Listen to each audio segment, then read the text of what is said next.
Welcome back to the channel. So on this episode, we're going to try and finish the gears on the Camaro since we didn't get it done last time. We got the F100 all wrapped up. We got it tuned and it's a ripper. So we're going to go out and drive that. We got some more progress on Mike's car. You can see the rear ends in it. So we're making good progress on that. We've got the Blazer that we're working on. We got the Maverick and we got another car that got dropped off. So let's get after it.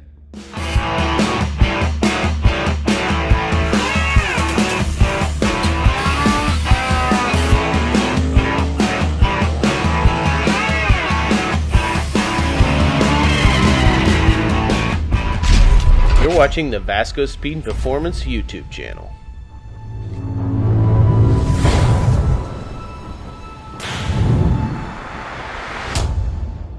We also got this dropped off. So this is a K5 Blazer. So this is a customer of ours. We did a dually for him a while back, and this has got a recent paint job, and it's got an LS in it with a 4L60E and a transfer case. All this is from a local engine place we call Dahmer Powertrain in Kansas City. They rebuild engines and stuff, so that's where he got all that from. So he did the majority of this himself, putting the engine in. So we're going to go through and wire it, put vintage air on it, all that kind of stuff. So there's that one. As you saw, we unloaded the Camaro, and we're going to try and work on it this week. It's Halloween week, so I'm not sure how that's going to work because my wife loves Halloween. So, but we got some gears to put on that thing there.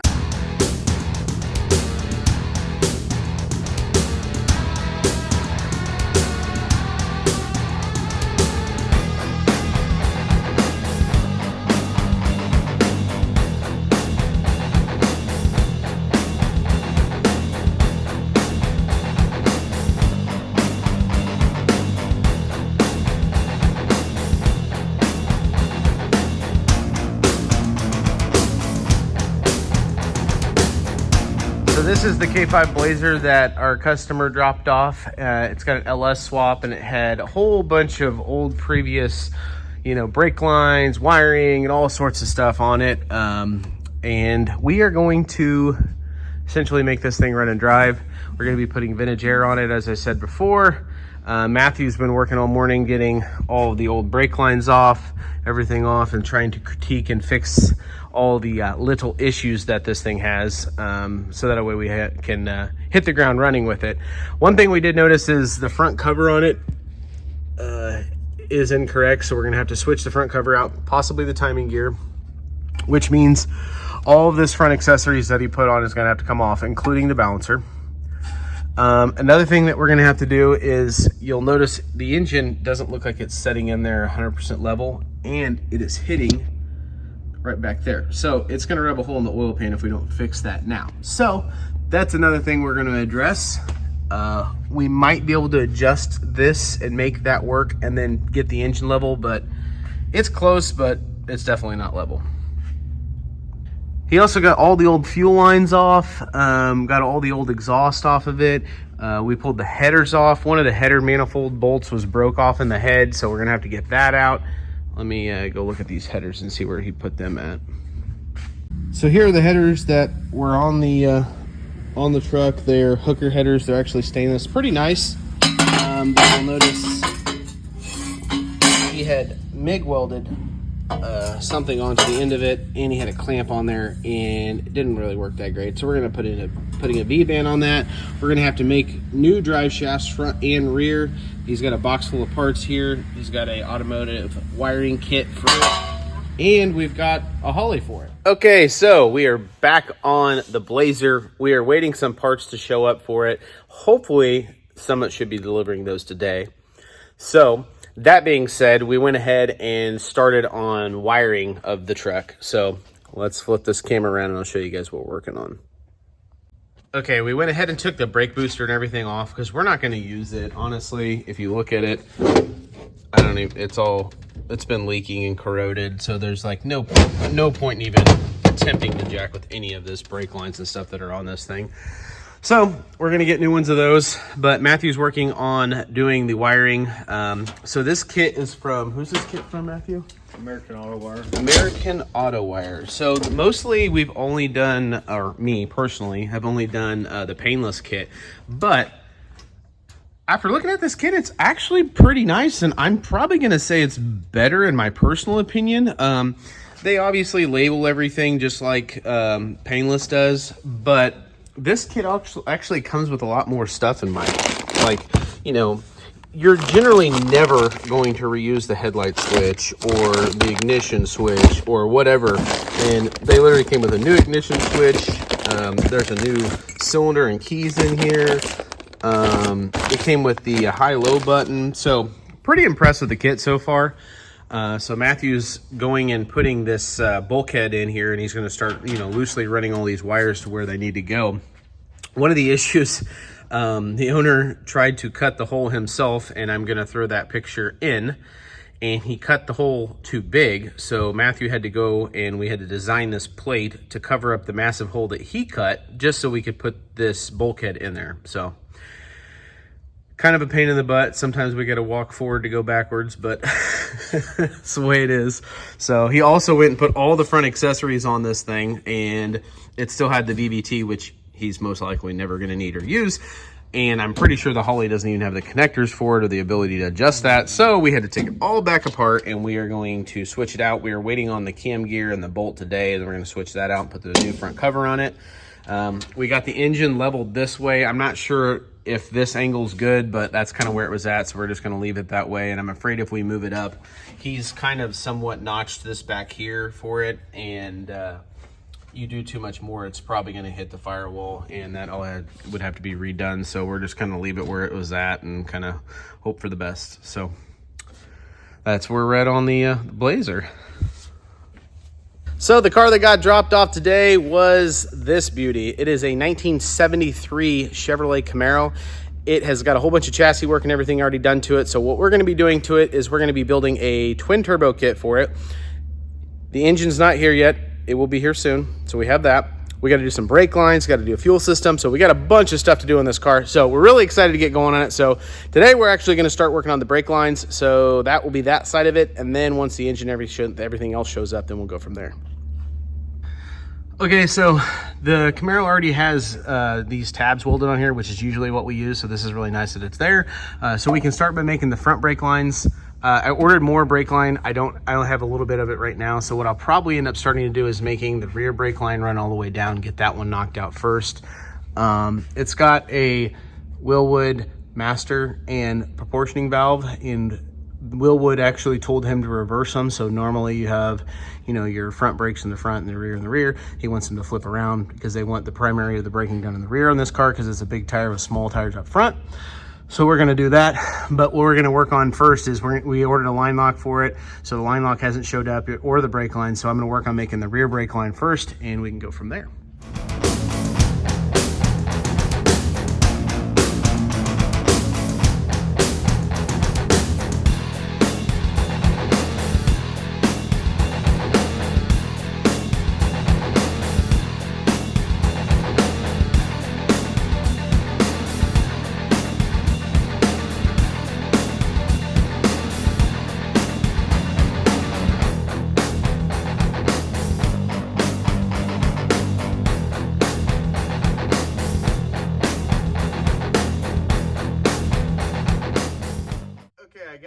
This brake line made. It comes and runs down through here, runs up through there, comes through here, runs all the way along through here. And I went and put nutserts in with clamps to hold the brake line steady. It actually Z's out a little bit here to go around from this transition, and then comes up, goes over here, and it comes up to there. And I'm going to actually terminate it and put a putting a fitting on it here or up here somewhere, but that's for that for right now. And then I had a little bit of brake line left, so I did a test run. Sometimes with brake lines, I'll notice that you need to kind of do a test run because you'll make one and it doesn't turn out the way you want it. So this one actually turned out pretty good. It was just not long enough because it stops here. So it was just a good test run to make sure that how I'm going to run it. And so when I go to make the actual brake line, I've got a template for it. So that'll look really nice. So I should have the rest of the brake line today, so I can get going on that as soon as it shows up.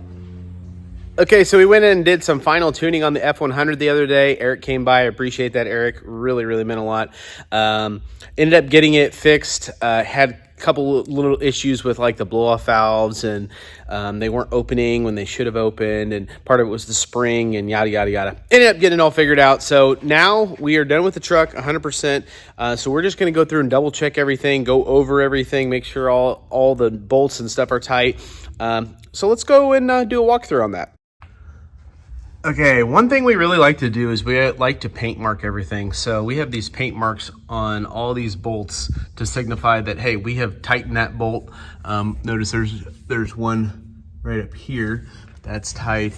I don't see one on this bar, so we're gonna go and double check that. Double check these bolts. That one's got a paint mark on it, but for the most part, everything's got a paint mark on it. To signify that we have tightened it. Like even these have got paint marks. Paint marks there. I mean, paint marks on the brake lines. Just we went through and paint marked everything. So if it doesn't have a paint mark on it, I'm going to go back and double check it and go through everything, because you just never know what you're going to find that you've missed. I know for one point we had a bracket here that was holding a P-clamp, and I hadn't tightened that nut. We've gone back and tightened that. But so far, everything's looking good. We've got all of our cotter pins on all of our suspension stuff. Everything's looking good. Another thing you want to look for is to make sure that all of your locking nuts are buried. See how this is a shallow locking nut? That's a really good thing. Whereas this one, it's like right at the edge, but that's good. Jam nuts are tight. We had this thing aligned the other day, but everything's looking good so far. But you never know what you'll find. One thing was right back here, perfect example. So see this, it's paint marked, but notice how the nylon, it's not into it yet. So I'm gonna take this off and I'm gonna get a thin nut that locks. That way it will not come off on us. So I'll get some stuff and fix that real quick.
Okay, so as you can see, we are working on the wheel tubs on Mike's car, making pretty good progress, cutting some stuff out of there. So let me flip the camera around and show you what we're dealing with.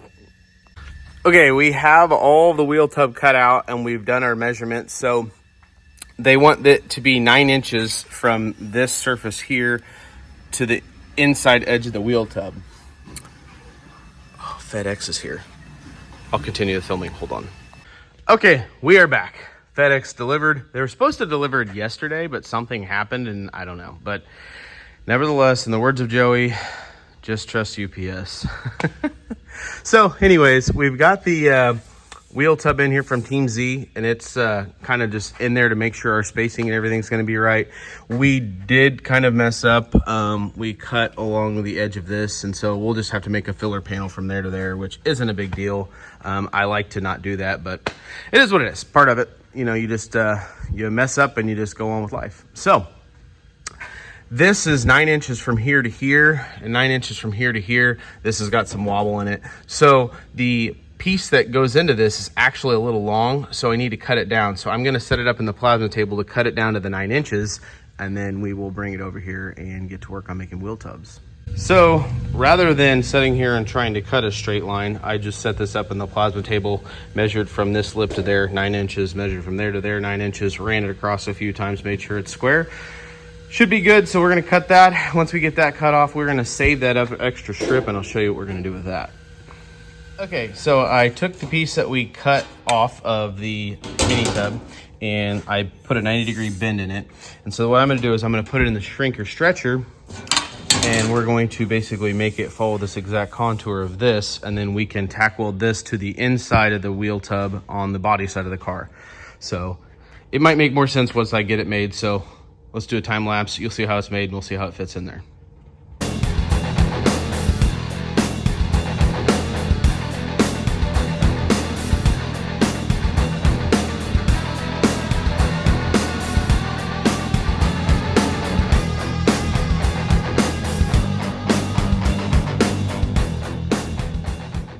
Okay, so this is how it looks when it's all done. Just a bunch of, shrinking and stretching, but this will end up going to the body of the car, and then when you put the tub on it, it'll give you a spot to weld to. So theoretically, you could have just left the old wheel tub on there and just cut like a little bit off of it and done the same thing probably, but sometimes I like to make things difficult, so let's see how it fits.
Okay, well, we got one of the wheel tubs pretty much done. The only thing we have to do is weld it in. You saw how I made the little strip, and I used the shrinker stretcher to make that. Had I just cut a little bit more off of, or not cut as much off of the factory wheel tub, you probably could have used that. But the problem with that is it's got like a curve to it, so it's got a radius. Sorry, I got black stuff all over my nose. But anyways, this is a more of a 90 degree, so it lets it fit on there better. But let's show you how I got it in there. Okay, well, I ended up cutting this up here because there's like no point in having it hang down and not really do anything. So we're gonna go clean up a little bit of this edge here.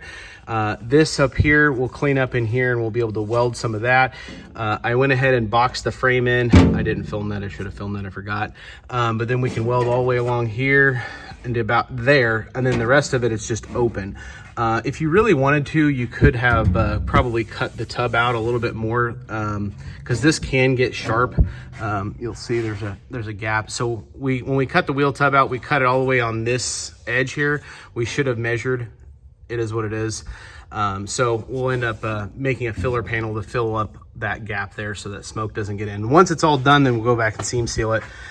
So this right here actually used to stick out about like that. I went ahead and cut the back side of it, hammered it down flat. So we'll put some weld over that. This is a piece of square tubing, and I just was able to fit it on top of the torque box because there was a gap between the floor pan and that filled that up, and then we'll be able to just weld right along through here. So I'll make a little patch panel for that, and then we will most likely not even weld this. We will probably just put a seam sealer all the way along there, because anytime you've got rubber and seam sealer and stuff in there, it's a real pain in the butt to weld. So we'll do that, and then once we get it all welded in place, we will seam seal this edge here, and then seam seal the inside of it too to make sure the smoke stays out of the car. But one wheel tub is pretty much done and fitted. We just got to do some welding and some fine tuning on it, and she should be good to go.